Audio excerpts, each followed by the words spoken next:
amis, bienvenue en direct. C'est mercredi 22 avril aujourd'hui et le soleil qui déploie toujours ses 1000 beaux rayons sur nos Ardennes. On est à J-19 dans le décompte avant le début du déconfinement en France. Je vous propose tout de suite un entretien exclusif, un entretien avec le maire de Charleville-Mézières qui est en direct depuis son bureau à la mairie, si je ne m'abuse, d'après ce que je vois à l'écran. On est donc en duplex avec Boris Ravignon. Salut Boris. Bonjour Olivier, bonjour à Alors, tous. merci tout d'abord de nous accorder cet entretien. Je suis à Sedan, tu es à Charleville-Mézières. On respecte donc bien les règles du confinement. Première question, Boris, Largement. comment vas-tu? Comment vas-tu? Je vais bien.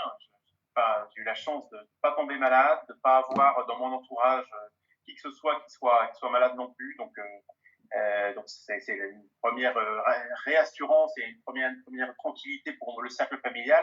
Bon, maintenant, je ne cache pas qu'au bout de plusieurs semaines de confinement, ça commence à être très, très, très dur pour moi, comme j'imagine pour tout le monde. On va en parler justement, c'est la thématique qui va nous occuper sur ce duplex, le confinement. Alors j'ai une première question qui me vient en tête. On va rembobiner un petit peu l'histoire. On va se retrouver le lundi 16 mars à 20 heures. Quelle a été ta première réaction quand le président de la République a annoncé qu'on allait être en confinement, une situation complètement inédite? On était à milieu de tout ça, nous, honnêtement. Hein, je crois que là, on a, comme tous les Français, pris en plein visage cette perspective. Il faut reconnaître, même si depuis quelques jours déjà, à ce moment-là, la situation était un peu particulière et on voyait bien quelle était la gravité de l'épidémie qu'on vivait.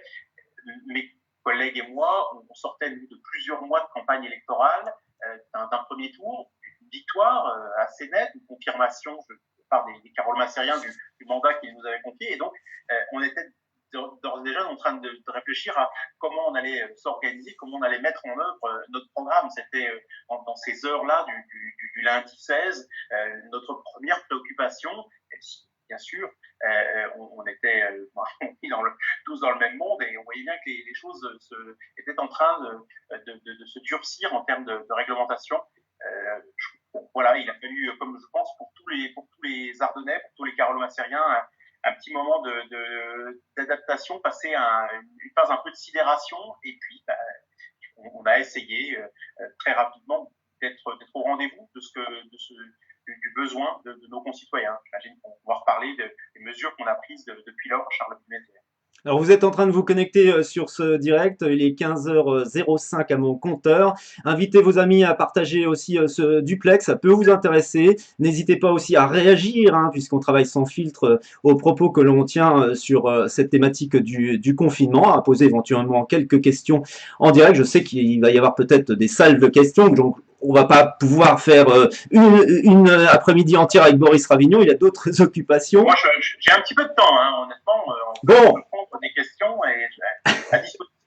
bon, on va voir le nombre de questions qui vont fuser, je n'en doute pas. En tous les cas, effectivement, donc ce confinement, ça a eu une incidence tout de suite et remarquable de la part des Ardennais. Très vite, les Ardennais, les Carolos ont mis en place des actions solidaires spontanément. Il y a eu des groupes Facebook qui se sont formés. Est-ce qu'on peut dire que ben, c'est vraiment l'ADN des Ardennais, la générosité, la solidarité aussi? On le voit dans tous les domaines où, indépendamment même de la richesse de notre département, les gens sont généreux, donnent. On le voit dans ce palmarès des donneurs des départements et des territoires donneurs de sang. Les Ardennes sont en tête, si ce n'est premier en France depuis de nombreuses années. Et ben, je crois que oui, cette solidarité, le fait de justement de savoir se serrer les coudes dans les moments difficiles, ça c'est vraiment une caractéristique extrêmement forte des Carolo-Massériens, des Ardennais, de tous ceux qui vivent sur notre territoire et qui s'est encore manifesté effectivement dès les premiers jours. Certains n'étaient pas tout à fait sûrs, comme tout le monde d'ailleurs, de ce qui allait leur arriver. Ça ne savait pas trop ce qui allait se passer pour eux, mais par contre leur premier réflexe, ça a été en sortant, de demander à la mamie sur le palier ou à la personne handicapée qui habitait une maison plus loin si elle avait besoin de quelque chose. Et donc on a vu notamment un groupe moi, qui m'est particulièrement cher, parce que c'est un de nos jeunes policiers, Nicolas Riquet, qui a monté un groupe, une cinquantaine de personnes sur toute la ville de Charleville-Mézières qui s'appelle Soutien aux Carolo-Massériens. C'est la page Facebook qu'il a créée et qui rend maintenant de grands services au quotidien depuis maintenant plusieurs semaines. Donc oui, je crois vraiment que ça fait partie ça des points forts. Nous, les Ardennais, on est les premiers à se critiquer nous-mêmes. On n'est pas toujours tendre avec nous-mêmes et avec notre département, mais il faut savoir dire les choses quand les choses sont bien. Et cette solidarité entre générations, entre voisins, c'est un trésor. Et je crois vraiment qu'il y a dans les choses qu'il faudra garder, je sais quoi, absolument cultiver, protéger et encourager après cet épisode de confinement, eh bien, ce sera continuer à cultiver cette solidarité entre nous. Alors, on est dans la 5e semaine hein, de confinement. Les difficultés, tu l'évoques, sont là. Je pense notamment aux personnes qui sont seules, aux personnes isolées, mais aussi aux entreprises qui souffrent de leur fermeture imposée. On peut rappeler les aides mises en place par la ville de Charleville-Mézières et aussi d'Ardennes Métropole. Alors, en fait, il faut voir effectivement que chacun a une petite partie de la solution. L'État, il faut le reconnaître, on sait bien, et quand il y a des choses qui vont dans le bon sens, il faut aussi le souligner, a mis en place un fonds national d'aide. Donc, c'est les fameux 1500 euros qui ont pu être versés à un certain nombre d'entreprises au mois de mars. Encore, à mon sens, pas suffisamment et pas assez vite, mais tout ça va dans le bon sens. On espère et on fait remonter des messages pour que ça se corrige au mois d'avril. Et puis ensuite, la région et Ardennes Métropole, qui sont les deux collectivités qui ont la compétence dans le domaine économique, eh bien, ont décidé d'unir leurs forces avec aussi le département et la Banque des territoires, proposer un fonds qui s'appelle Résistance, parce qu'il s'agit de résister à une période difficile, et qui lui va donner des avances remboursables. Alors, on va prendre notre temps pour se faire rembourser. L'objectif, c'est surtout d'aider en trésorerie toutes les entreprises de moins de 10 personnes jusqu'à 10 personnes dans le commerce, dans l'industrie, ces entreprises qui font la richesse de notre terreau économique et qui sont aujourd'hui très durement touchées. Donc, elles peuvent, sur le site de la région Grand Est, trouver le formulaire pour remplir et de solliciter cette aide. Si elles ne sont pas soutenues par les banques, on sera là et on va faire bloc avec les collectivités que j'ai citées pour les soutenir. Et puis, au niveau de la ville, on est en train de regarder tout ce qu'on pourrait alléger en termes de droits de terrasse. Naturellement, il ne s'agit pas aujourd'hui d'aller les réclamer au café, au restaurant qui n'ont pas pu travailler. Et on pense même à supprimer ces droits-là sur l'ensemble de l'année, histoire de leur donner un petit coup de booster au moment de la reprise. On a regardé aussi, c'est Ardennes Métropole, mais sur les factures d'eau, on n'envoie plus une seule facture d'eau depuis maintenant presque un mois et demi, et on va continuer parce que tout ça, ça évite justement de mettre des charges à des moments où les trésoreries sont déjà à plat. On verra ensuite comment les choses pourront s'arranger. Mais le réflexe à avoir, c'est de jamais rester seul, c'est de passer un coup de fil à ceux qu'on connaît, en qui on a confiance. Alors ça peut être le service économique d'Ardennes Métropole, qu'on peut appeler, on peut les coordonner très facilement, on appelle et on peut avoir un panorama complet des aides disponibles. Ça peut être la chambre de commerce, la chambre d'agriculture, la chambre de métier, ça peut être aussi pourquoi pas le service de la région, peu importe. Quand on est chez l'entreprise confronté à des difficultés en ce moment, ce qu'il faut savoir, c'est ne restez pas seul, ne restez pas avec vos problèmes. Il y a jamais d'indignité à tendre la main quand on est dans une situation qui est aussi difficile que celle-là. C'est pas tomber dans l'assistanat qu'à un moment donné, d'avoir besoin d'un coup de main, d'un petit coup ou d'un coup de pouce pour se remettre sur le droit chemin.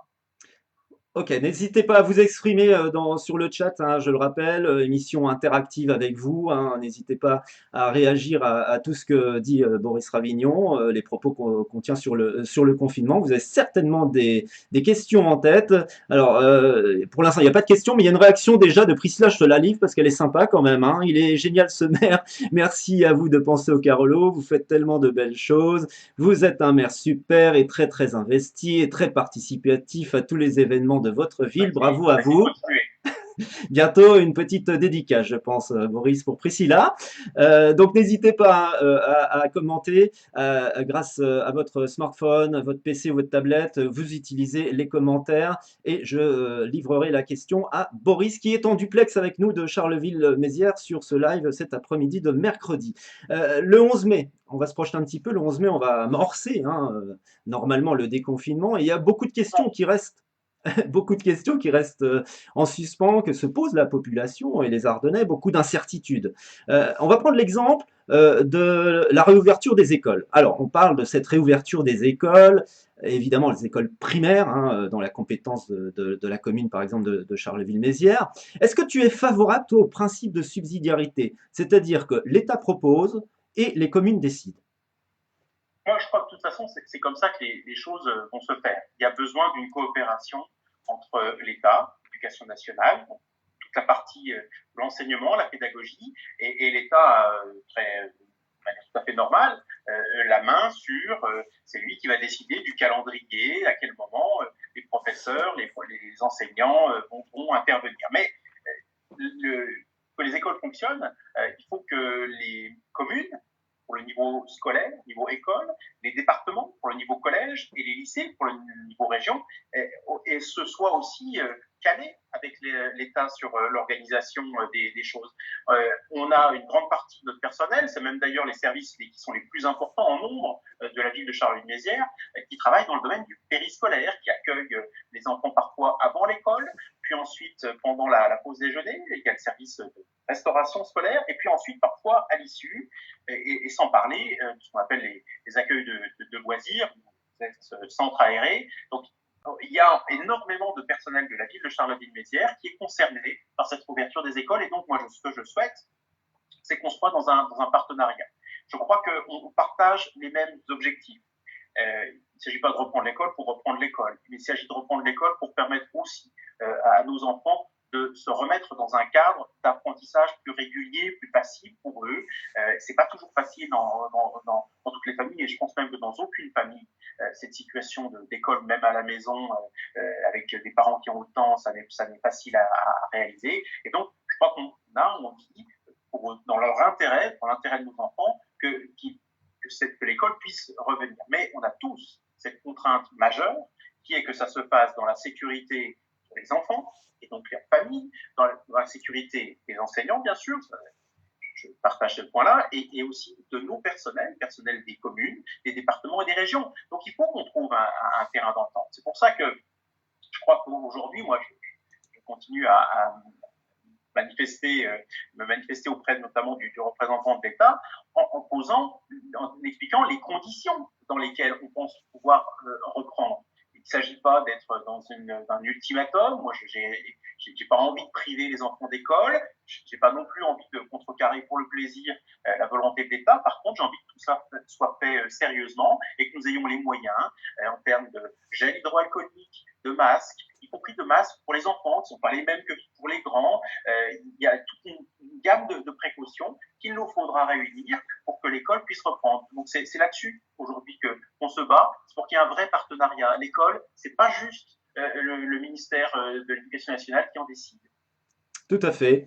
Alors là, on est donc dans ce duplex. Je vous rappelle que si vous venez de nous rejoindre, vous pouvez pianoter et poser des questions en direct à Boris Ravignon, le maire de Charleville-Mézières, qui nous accorde cet entretien depuis son bureau à la mairie, place du Cal. Hein. Oui, oui, c'est place du Cal là. C'est ça, oui. Voilà. Hein. Et là, on voit le poème Sensation d'Arthur Rimbaud qui était inscrit sur le mur derrière mon bureau. Donc, on est toujours dans cette projection de l'après 11 mai. Et toujours dans cette incertitude, ces inquiétudes qui sont latentes forcément. Je parle par exemple des manifestations. Bon, il y a eu des manifestations là à Charleville qui sont reportées. La fête de la bière n'est pas annulée, ça c'est une très bonne nouvelle. Elle est reportée au mois de septembre, mais comme le Carlo Game Show qui est reporté d'ailleurs la semaine précédente au mois de septembre. Enfin, donc on essaie le plus possible de reporter les manifestations. Les annuler, ça fait trop de peine, quoi, bien sûr. Alors il y a deux angoisses.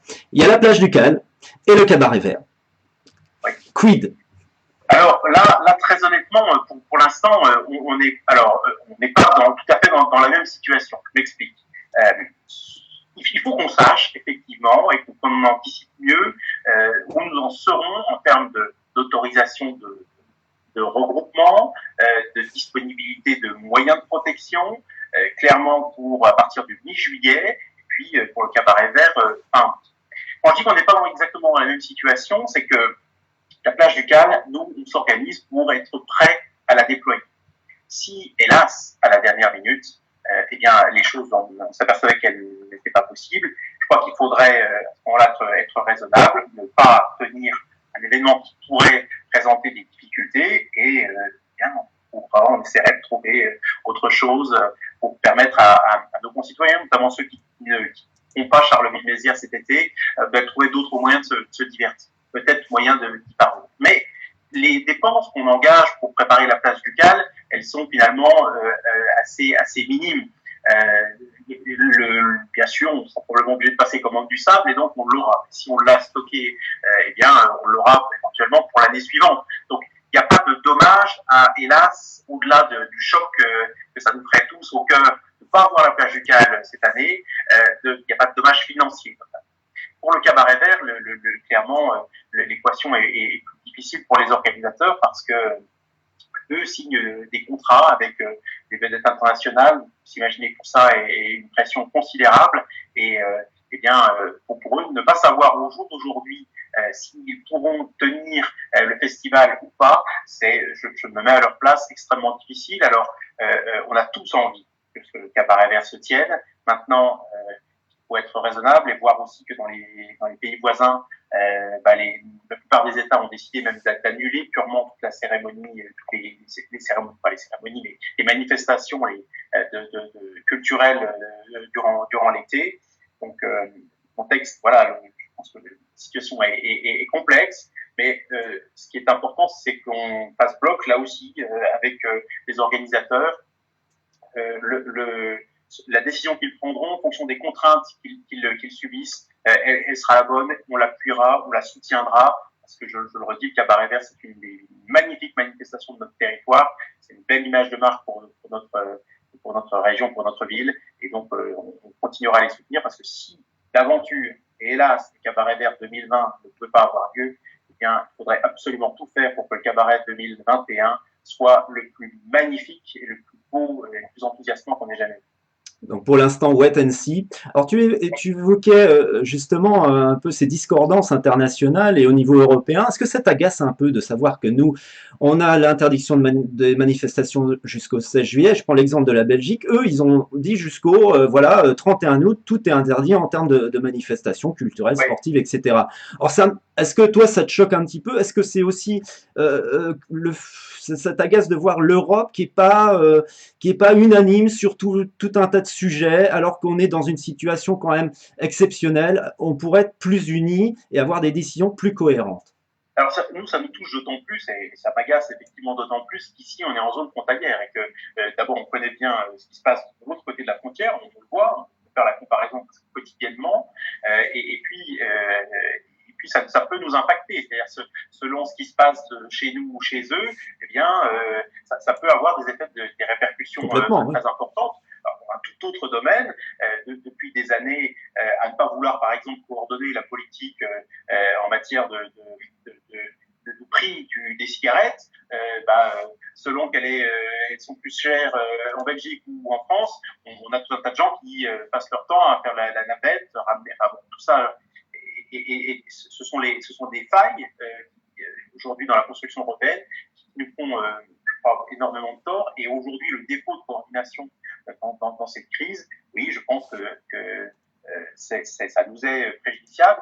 Maintenant, j'ai l'impression que depuis le début, l'Europe a été un petit peu lente à se mettre en route, mais que malgré tout, on essaie d'enclencher une coopération à un niveau un peu plus poussé. Je comprends qu'il y a une vraie préoccupation aussi pour préparer le coup d'après au niveau européen sur un plan de relance européen, cette fois-ci de grande ampleur, là encore, avec les désastres économiques qui vont toucher chacun de nos pays, on va avoir besoin de travailler ensemble pour relancer la machine économique, permettre de retrouver le plus d'emplois possible rapidement. Et donc là aussi, au niveau européen, il y a quelque chose de très important à jouer. J'espère qu'on sera meilleur, on ne l'a été jusqu'à présent, sur la coordination, par exemple, de la fermeture des frontières, parce que si au début de la crise, on avait été capable d'avoir une attitude unanime là-dessus, eh bien, je pense qu'on n'aurait pas vécu et subi des arrivées d'un certain nombre de personnes, parfois malades, et des niveaux de contamination différents, des organisations ou des désorganisations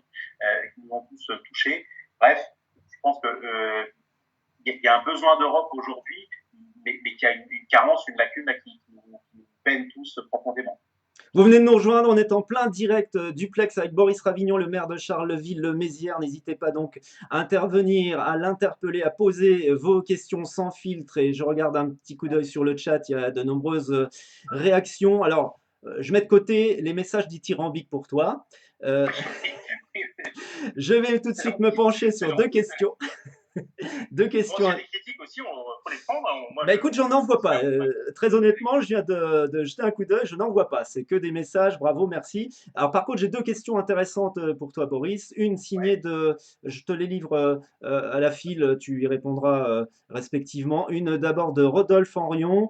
Pourquoi tous les EHPAD d'Ardennes Métropole ne sont pas testés, les résidents et les soignants? Première question. Deuxième question qui va revenir, à mon avis, qui va être récurrente. Bonjour Monsieur Ravignon, elle est signée de Corentin Noiset. Comment va se passer la distribution des masques en tissu pour les carolos?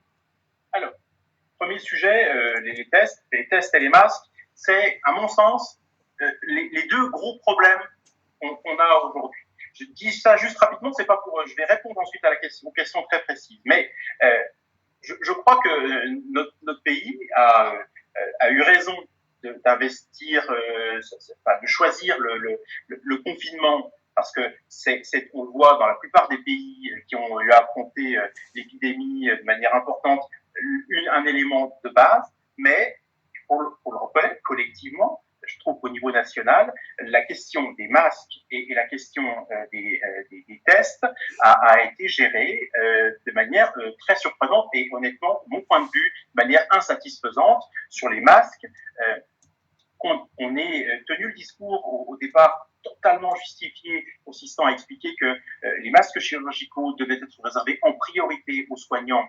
Personne, je crois, ne remet ça en question, mais c'est comme si on avait cru à notre propre discours sur le fait que, un peu rassurant, les masques, oui, c'est pas la panacée, etc. En réalité, on le voit aujourd'hui, il faut qu'on ait des dotations de masques textiles, dits grand public, de masques chirurgicaux, de masques plus spécifiques encore, qui soient bonnes à tous les niveaux, qui correspondent à chacun aux expositions de risque. Donc, je crois vraiment qu'on a manqué là de vraiment d'anticipation et de capacité à se mobiliser pour régler ces deux problèmes. Alors, je reviens au test, parce que c'est la question qui nous est posée en premier.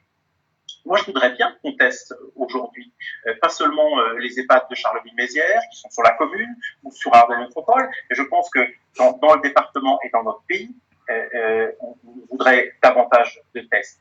Il y a deux types de tests. Hein. Là, on parle des tests PCR pour savoir si les gens ont le Covid, et donc s'il y a des précautions encore renforcées par rapport à tout ce qui existe déjà, le confinement individuel en chambre, un certain nombre de précautions sur le passage des soignants.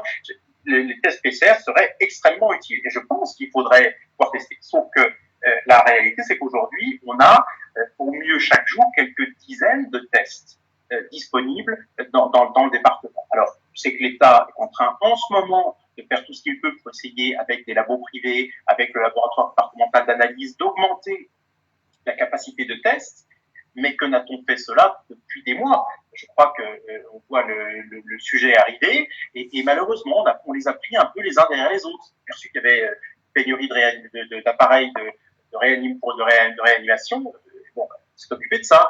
Et puis là aujourd'hui on est sur les tests. Bref, peu importe, aujourd'hui c'est la réalité et je pense que il faut, oui, effectivement, tester plus largement. Je le réclame, je le demande depuis très longtemps, mais hélas, je ne peux le demander qu'aux autorités sanitaires qui localement ne peuvent donner que ce qu'elles ont.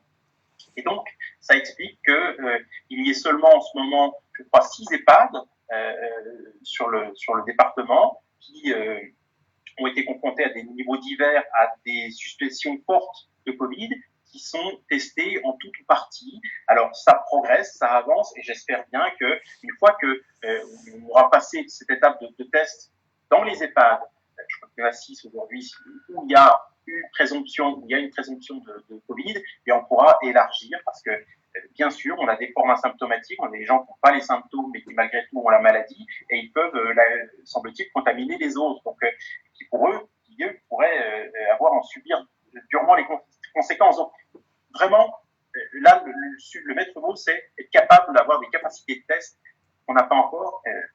elle se développe, ça va s'améliorer, je pense, dans les jours qui viennent. Sur les masques, face à la pénurie et en anticipant complètement le revirement de l'État qui aujourd'hui est à peu près terminé, puisque souvenez-vous, il y a plusieurs mois, on nous disait le masque artisanal, non, faut même pas le porter, à la limite c'est contre-productif parce qu'on va se protéger alors qu'on ne l'est pas. Bon, bref, aujourd'hui on voit bien que il nous faudra des masques, ça ne nous dispensera jamais de respecter les autres gestes barrières, mais que la sortie du confinement, elle va reposer sur des tests beaucoup plus nombreux, beaucoup plus de masques. Et puis toujours, même s'il n'y a plus le confinement, le respect des gestes barrières, des distances notamment, qu'on mettra les uns avec les autres, voire un certain nombre de choses dont on nous a dit qu'il fallait surtout pas les faire, comme par exemple la désinfection de certains lieux ou d'éléments de mobilier public que les gens touchent ou sont amenés à effleurer constamment. Tout ça, je pense que ce sont les ingrédients d'un déconfinement. Si on regarde un peu ce qui s'est passé à l'étranger, c'est comme ça que ça va se faire. On a donc sur Ardennes Métropole mis en place deux choses. La première, c'est depuis maintenant plusieurs semaines, avec des bénévoles qui se sont spontanément proposés, puis qu'on a ensuite organisé. On a entre 200 et 300 couturières sur Ardennes Métropole, dont 120 ou 130 rien que sur Charleville-Mézières, qui cousent en ce moment, à l'heure où on se parle, là peut-être en nous écoutant d'ailleurs, en m'écoutant, des masques textiles aux normes AFNOR. Donc on a travaillé sur un référentiel de normalisation parce que le masque, il est un niveau de qualité garanti. Donc on a utilisé les tissus qui étaient recommandés, les bonnes dimensions. On a fourni des kits à toutes ces couturières. Alors c'était un travail colossal, mais les petits sachets, on a porté ça aux gens. Travail. Il a déjà eu 5000 de produits. Il y en a 5000 autres qui vont être produits d'ici la fin de la semaine. Et d'ici les 15 premiers jours de mai, on pense qu'on aura été capable de produire un peu plus de 29 000 masques. Hein, quand même mis au niveau local et artisanal, une petite production assez importante. Mais 29 000 apportés à la population d'Ardennes Métropole, qui est 130 000 habitants, ça veut dire qu'il faut faire un choix sur ceux à qui on les destine. On a décidé pour ces masques artisanaux de les destiner plutôt à ceux qui ont le plus à craindre d'être malades. Et donc, on est parti sur un critère d'âge. Parce que pour nous, c'est le plus facile à appréhender. C'est très compliqué de savoir si quelqu'un a une des 11 pathologies qui peuvent être aggravantes, etc. par rapport au Covid. Tout ça est assez complexe. Et puis, on n'est pas habilité à utiliser la manière de données couvertes par le secret médical.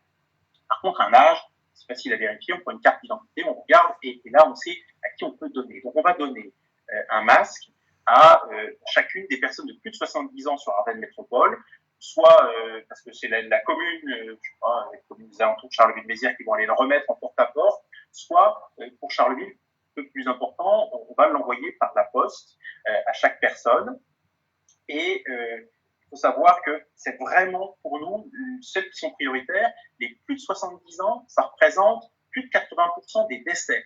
Donc c'est vraiment sur cette tranche d'âge-là qu'on a le plus de dégâts humains liés au Covid. Donc c'est eux qu'il faut privilégier et protéger en priorité.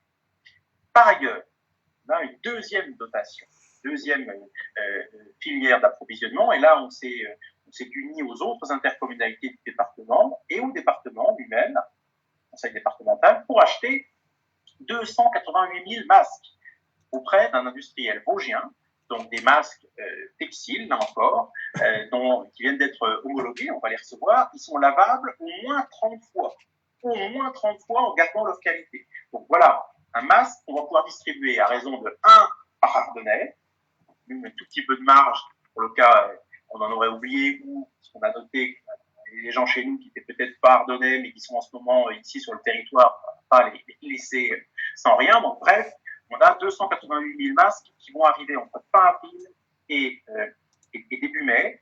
Là encore, c'est aux communes de les distribuer à leurs habitants. Donc toutes les plus petites communes, elles se sont engagées, toutes les plus petites communes, et y compris, semble-t-il, jusqu'à les communes de la taille de Nozonville. Nozonville, c'est quand même autour de 6 000 habitants, donc ils vont distribuer en porte-à-porte, ils vont se débrouiller en mobilisant les élus, le personnel.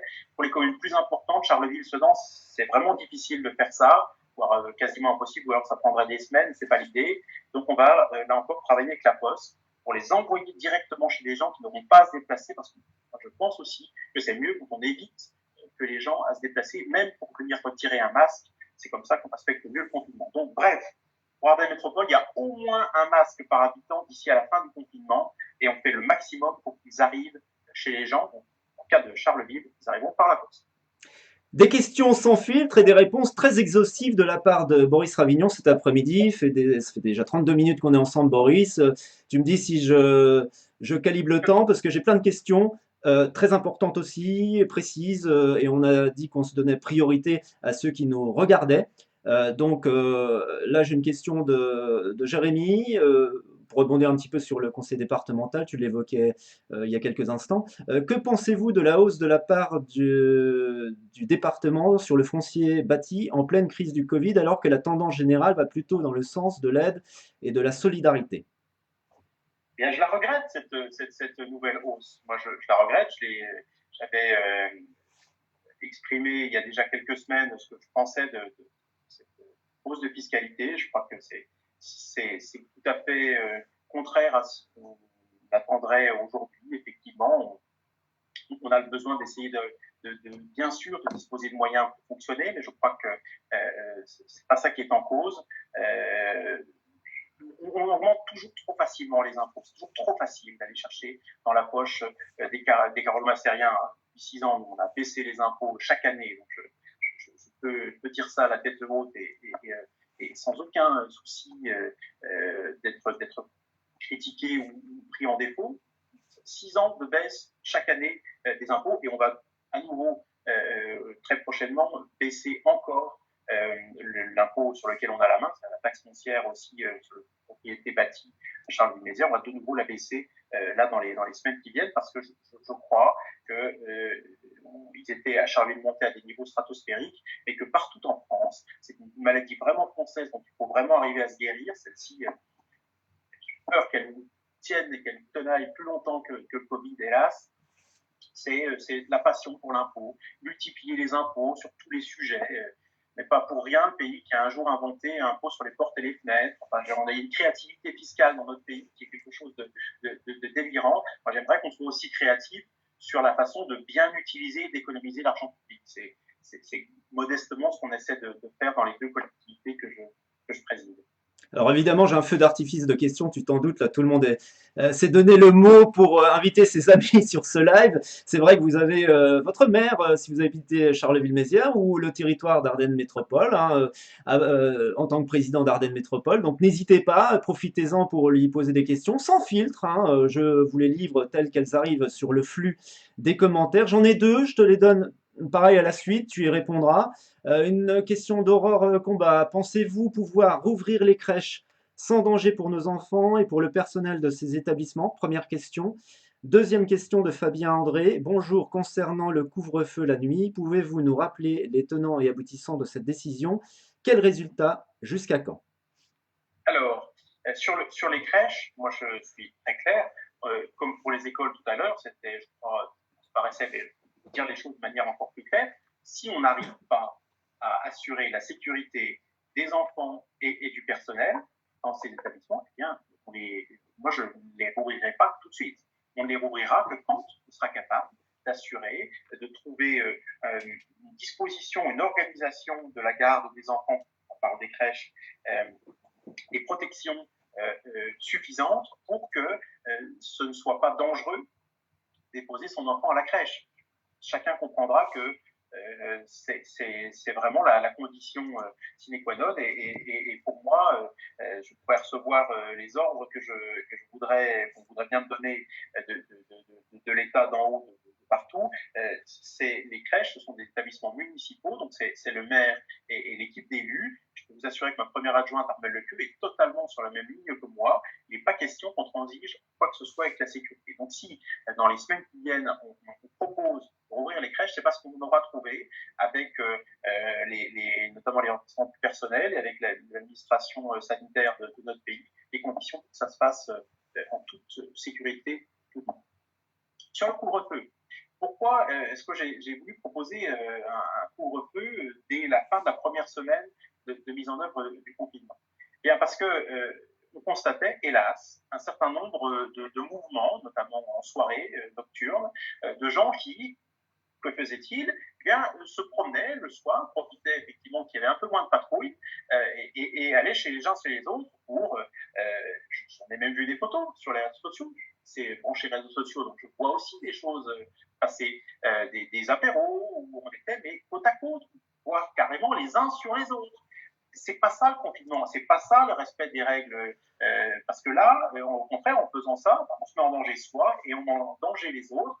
On devient un vecteur du virus et je pense que c'était de mon devoir d'essayer d'appeler les gens, à travers cette mesure-là, aussi à davantage de respect et de raison. Le couvre-feu, il a aussi un mérite, c'est que la nuit, on a quand même considérablement moins de moyens de contrôle de la part de la police. La police municipale travaille jusqu'à 20 heures. La police nationale, la nuit, n'a pas un luxe de patrouille pour contrôler. Et donc, en restreignant les motifs qu'on a de se trouver dehors, en période de couvre-feu, on a le droit d'être dehors entre 22h et 6h. Pourquoi? Quand on va au boulot, on rentre du boulot. Quand on va se faire soigner, on rentre pour se faire soigner. Ça me semble suffisant de disposer de 6h du matin à 22h pour faire tout le reste, c'est-à-dire un peu de sport, promener son chien, faire des courses, aller voir mamie ou papy, etc., ça me paraît suffisant. Donc c'est une mesure de bon sens qui économise un peu aussi nos ressources humaines pour le contrôle. Et puis, ce couvre-feu, il avait permis, dès le premier week-end, de repasser un message complet sur le respect des règles. Moi, très honnêtement, aujourd'hui, on a eu peu d'infractions au couvre-feu la nuit. Il y en a, malgré tout, encore quelques dizaines de personnes qui, sur l'ensemble de la période, ont été verbalisées la nuit par la police nationale. Mais je voudrais juste terminer en disant que c'est loin d'être une lubie du maire de Charleville-Mézières, puisque dès le deuxième jour, l'arrêté que j'avais pris a été intégralement repris par le préfet des Ardennes sous la forme d'un arrêté préfectoral, ce qui fait qu'aujourd'hui, le couvre-feu qui est en vigueur à Charleville-Mézières, il n'est plus le résultat d'un arrêté du maire, comme c'était le cas les 2 premiers jours, mais d'un arrêté du préfet des Ardennes. C'est qu'il ne devait pas être si mauvais que ça. Des réponses toujours aussi précises et pertinentes. On est toujours en direct depuis 40 minutes maintenant dans cet après-midi de mercredi. Si vous venez de vous connecter, on est en duplex sur De quoi on cause avec Boris Ravignon, le maire de Charleville-Mézières, le président d'Ardennes Métropole. Vous l'avez à votre disposition là pour vous cet après-midi. Profitez-en pour lui poser des questions dans le chat. Ne soyez pas timide. Alors, moi j'ai une question après ce 11 mai. Boris, est-ce que finalement, ce n'est pas une occasion en or pour réinventer demain, aussi bien au niveau politique, économique, social. Est-ce que c'est pas le moment de redessiner un nouveau vivre ensemble? Oui, si, moi j'en suis convaincu. On dit parfois que les crises accélèrent les transformations. Je pense que on vient de passer 5 semaines très difficiles. Pour être honnête, même si on tous on est solide, etc. Cet épisode-là va laisser des traces. Et il faut que cette douleur, cette souffrance même qu'il y a pu y avoir parfois du confinement, l'isolement, il faut que ce soit utile à quelque chose. Alors, je pense que ça a d'abord été utile à endiguer la propagation de l'épidémie. C'est ça l'objectif, et j'espère qu'on commence à voir effectivement sur le plan sanitaire les premiers résultats de cela, à la fois dans les Ardennes, mais aussi au niveau national. Et puis, je pense que c'est vrai, qu'on profite de cette occasion pour qu'un certain nombre de choses changent. Et que tant qu'à repartir, eh bien, on repart sur de bonnes bases. Il y a plein de choses qu'on a aimées ou appréciées dans ce confinement. C'est pas 100% négatif. Il y a des choses, on parlait tout à l'heure de la solidarité.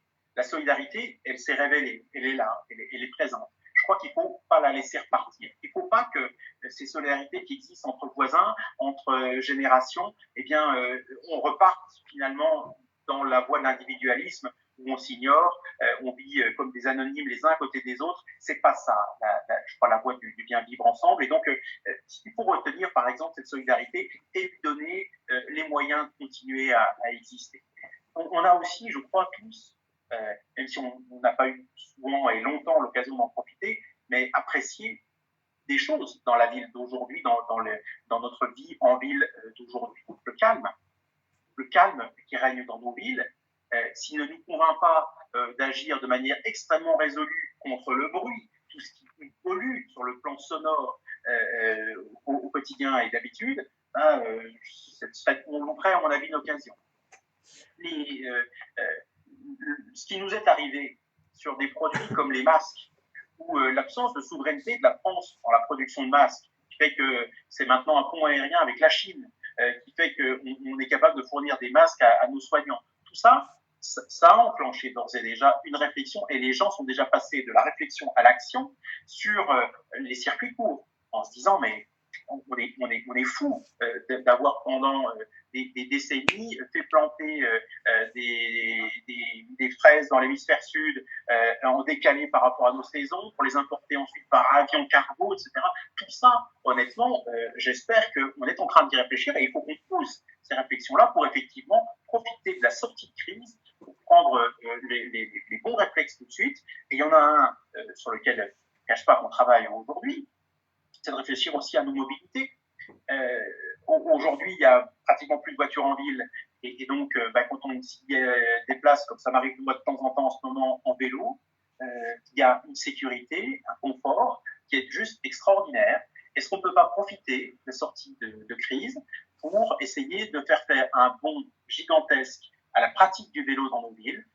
On y travaille. Je pense que c'est bon pour le climat, c'est bon pour le porte-monnaie de ceux qui font du vélo, c'est bon pour la santé de ceux qui en font.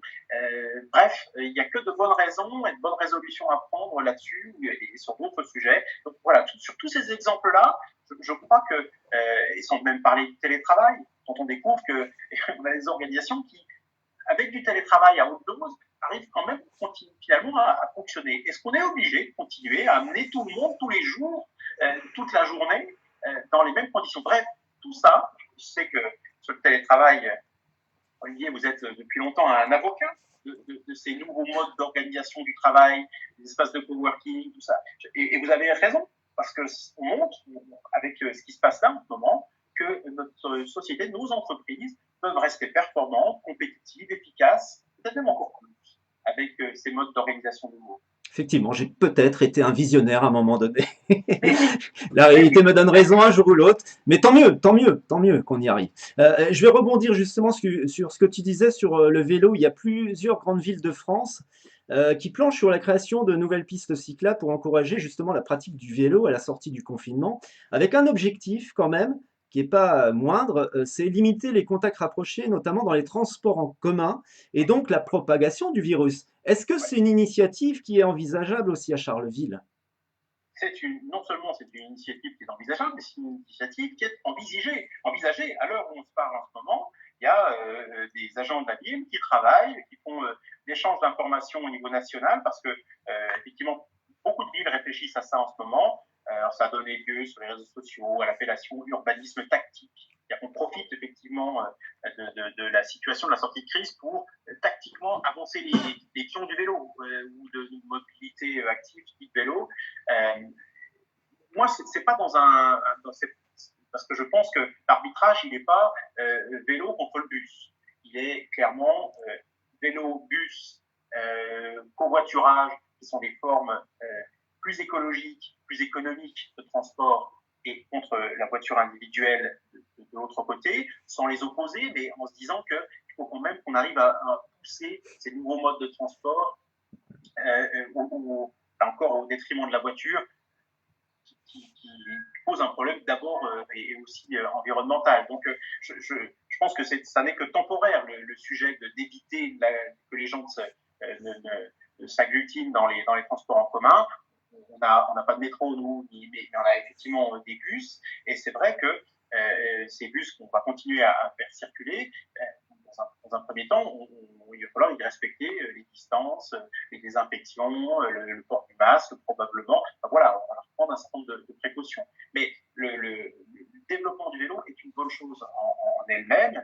Je crois qu'on a une ville qui s'y prête plutôt pas mal sur le plan du relief. Et donc, on a peut-être l'occasion, là, je sais que nous, on a proposé au Carole Massérien, et ils ont accepté un programme très axé sur le développement du vélo, avec rendre la ville 100% cyclable. Des rues, on trouvait une solution.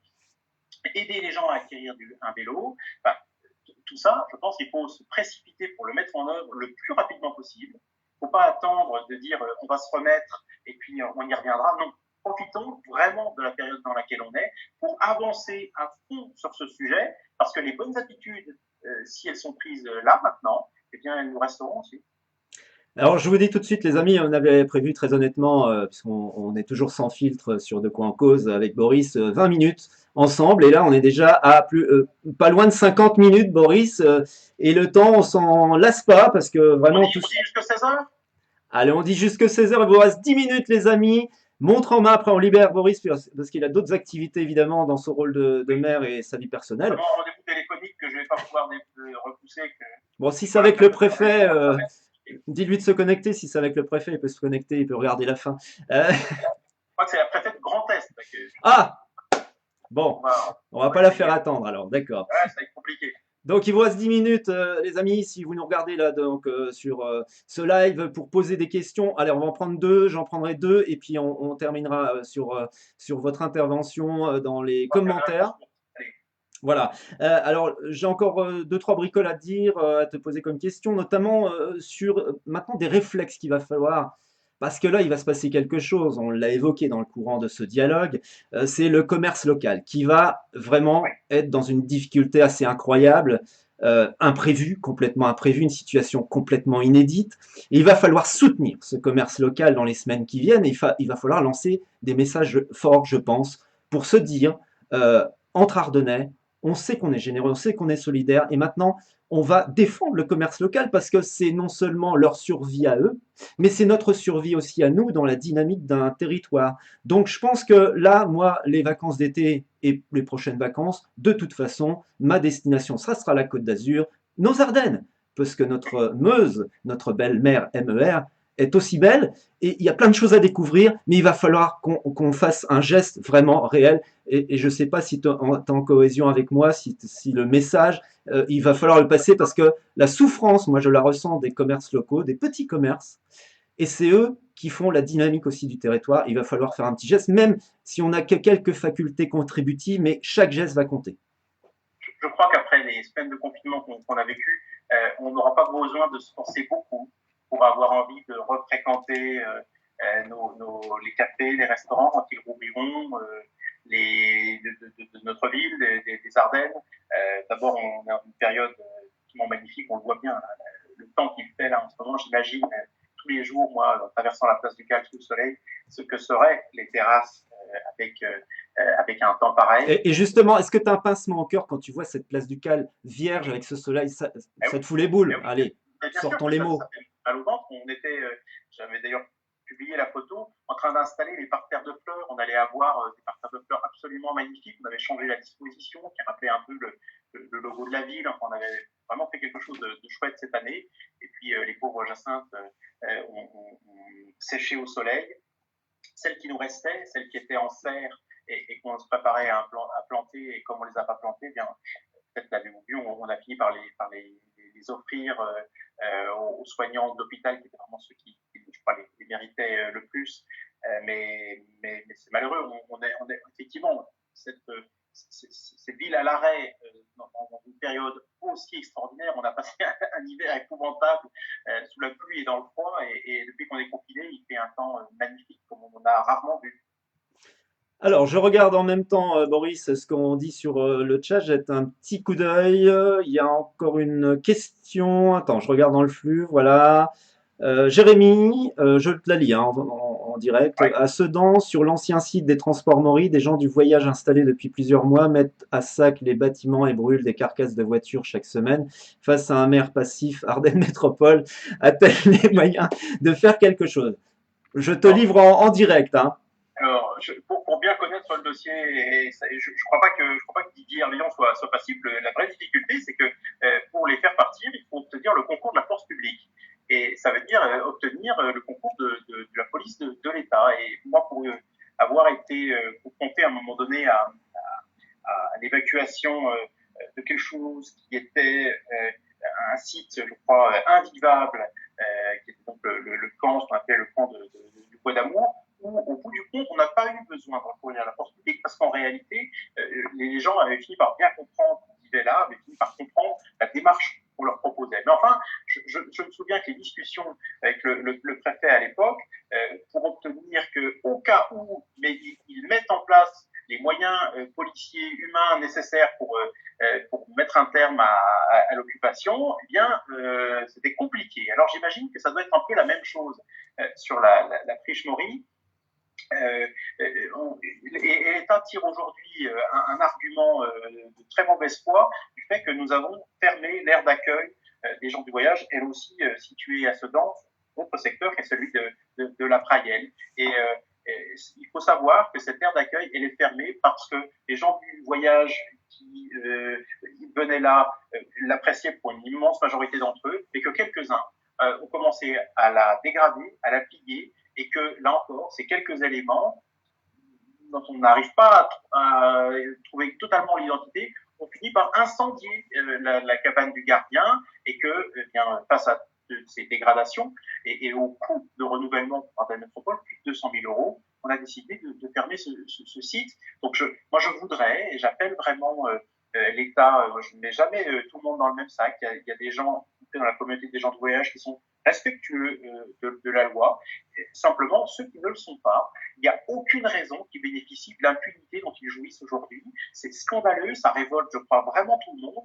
Et tant que l'État n'aura pas une action extrêmement vigoureuse sur ce sujet, eh bien, on aura des situations comme ça où on peut s'installer sur un terrain qui n'est pas le sien, le piller, et les gens tout autour se demandent s'ils vivent encore en République, si les règles sont les mêmes pour tout le monde. Vous pouvez toujours intervenir, il vous reste allez, une poignée de secondes en direct avec Boris Ravignon, le maire de Charleville-Mézières, pour réagir, vous exprimer dans les commentaires. Ne soyez pas timide, vous voyez qu'il vous répond très aimablement et sans filtre, hein, je le répète, c'est vraiment un dialogue sans filtre. J'ai juste deux petites interventions avant de conclure, Boris. Tout d'abord, on sait que tu t'es joint aux citoyens français, aux Ardennais, pour applaudir les soignants. Euh, Est-ce que tu as des nouvelles ou est-ce que tu as des informations? Est-ce que tu es en contact avec les soignants de Manchester, par exemple? Qu'est-ce qu'ils te disent? Alors, moi, j'appelle très régulièrement ceux que je connais là-bas, notamment un contact très régulier avec Xavier Fontaine, qui est responsable des urgences pour l'accueil et l'urgence de Manchester et président de la communauté médicale d'établissement. Donc, allez, on parle une fois toutes les semaines pour faire un peu le point sur la situation, et puis parler aussi des projets, parce que c'est un hôpital qui a de bons projets, qui va de l'avant, qui s'est regroupé, où on a essayé de faire jouer l'union pour être plus fort au niveau donc, des centres hospitaliers du Nord Ardennes. Il me dit qu'il est, je crois, admiratif de l'engagement de tous ces personnels, et je crois qu'on n'a pas fini de manifester notre gratitude, nos remerciements à tous ces soignants, quels que soient les départements, qu'ils soient d'ailleurs soignants ou non soignants. Il y a aussi beaucoup de personnel dans les hôpitaux qui ne sont pas directement dans le soin, mais qui, parce qu'ils interviennent pour que l'hôpital tourne, qu'il ait toutes les infrastructures en bon état, eh bien sont eux aussi ont eux aussi une action indispensable.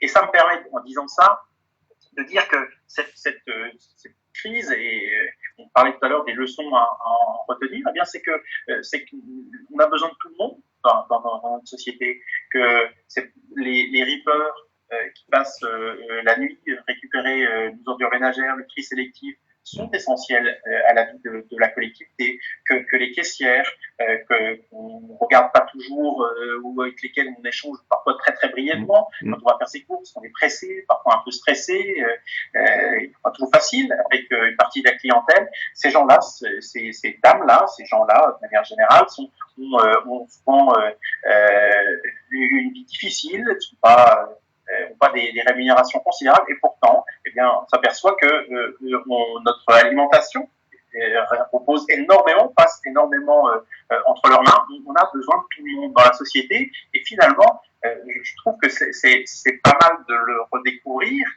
comme cela, et ensuite d'en tirer les conséquences en termes de reconnaissance, puis parce que reconnaissance, c'est bien, mais les preuves de reconnaissance, c'est encore mieux. Je pense par la façon dont on traitera à l'avenir ces catégories professionnelles, y compris sur le plan financier. Je crois qu'il faudra être là aussi cohérent avec les actes et les encouragements qui sont adressés. Et ce que je dis là est particulièrement vrai pour les soignants. Je pense qu'il y a un sujet de revalorisation, y compris sur le plan financier, des professions du soin et du soin à la personne qui attend qu'on s'en occupe depuis longtemps dans notre pays.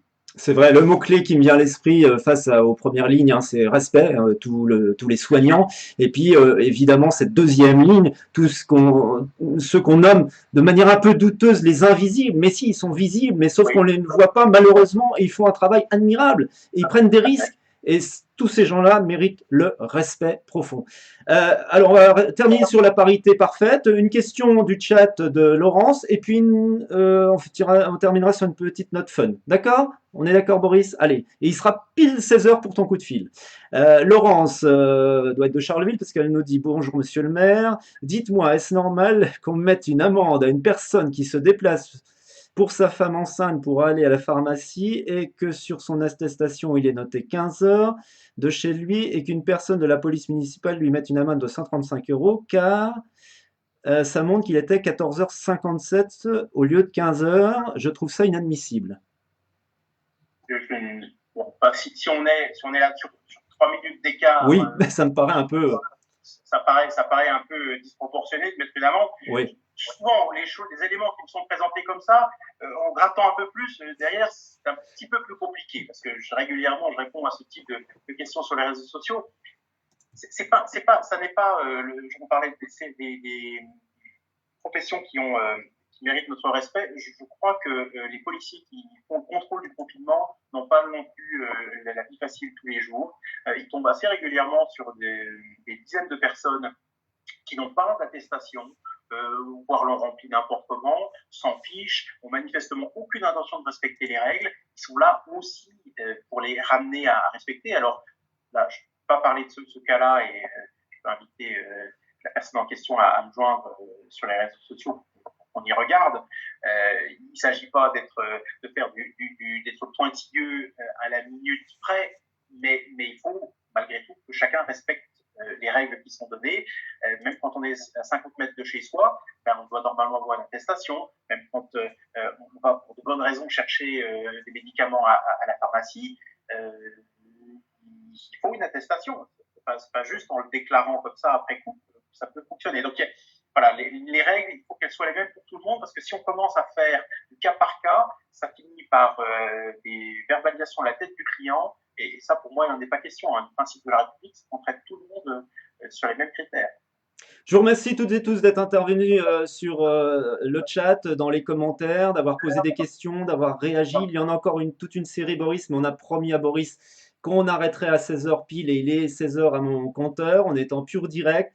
Il a des obligations, donc si tu peux, Boris, tu regarderas le replay après et éventuellement tu pourras y répondre parce que je sais que tu es très sur les réseaux sociaux et que tu réponds à tout le monde. Donc voilà, il y a quelques questions supplémentaires, mais on ne peut pas les évoquer. Peut-être un peu plus tard dans la journée, on va essayer de répondre aux questions qui sont posées, bien entendu. On ne vous laissera pas comme ça, ne vous inquiétez pas.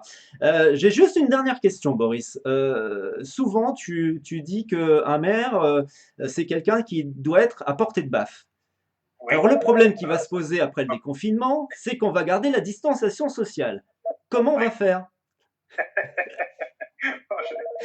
Heureusement, les baffes au sens physique, on ne les prend pas. Hein. Parfois c'est plus verbalement, et ça, je crois que malheureusement, il n'y a pas moyen d'y échapper. Enfin, en tout cas, quand on est dans la disposition dans laquelle je suis, c'est-à-dire d'accepter, d'échanger, donc de recevoir parfois effectivement des remerciements ou des compliments, mais aussi un certain nombre de cas, et c'est naturel, et critiques, eh bien, il n'y a pas de raison. La distanciation sociale, elle ne va pas interrompre tout ça. Je le dis d'ailleurs, ma permanence, qui est plus une permanence où je reçois les concitoyens, parce que ça fonctionne pas, c'est transformé en une permanence téléphonique, et ce matin, j'ai encore une quinzaine de concitoyens qui par téléphone pour traiter avec eux parfois un problème de voisinage, parfois un problème de logement ou questions sur l'application des règles du confinement. Donc, bon, je crois que quand on veut être disponible et se mettre au service de ses concitoyens, c'est pas même les règles barrières, la distanciation sociale qui peuvent nous en empêcher. Jamais. Merci mille fois, Boris, de nous avoir accordé cette heure. Mon téléphone vient de sonné. Je l'ai entendu, donc on va vraiment te libérer. Donc on avait prévu Voilà, 20 minutes. là, malheureusement, il va falloir que je puisse répondre. On a fait 60 Merci à minutes tous. montre en main. Je te libère et puis tu me fais la promesse que cette fois on va se retrouver au mois de juin pour la même émission, mais cette fois ça sera Place du Cal, Avec grand plaisir. avec la distanciation sociale bien sûr et tous les Bien gestes sûr, bien sûr. barrières. Je te souhaite une bonne fin d'après-midi et porte-toi bien. Salut, merci à tous, à bientôt. Alors, les amis, on retrouve juste un mot de la fin. On va libérer Boris. Voilà, il va raccrocher. Boris, je lui ai dit de raccrocher, mais il ne veut pas raccrocher. Ça y est, c'est fait. Sinon, on va t'entendre encore. Voilà, ce que je voulais vous dire aussi, c'est qu'on allait se retrouver ce soir. Ce soir, n'oubliez pas, à 21h pile sur De quoi on cause. On va parler ici. Alors, de quoi on cause? Voilà, je voulais le montrer. Je voulais faire un effet visuel. Voilà.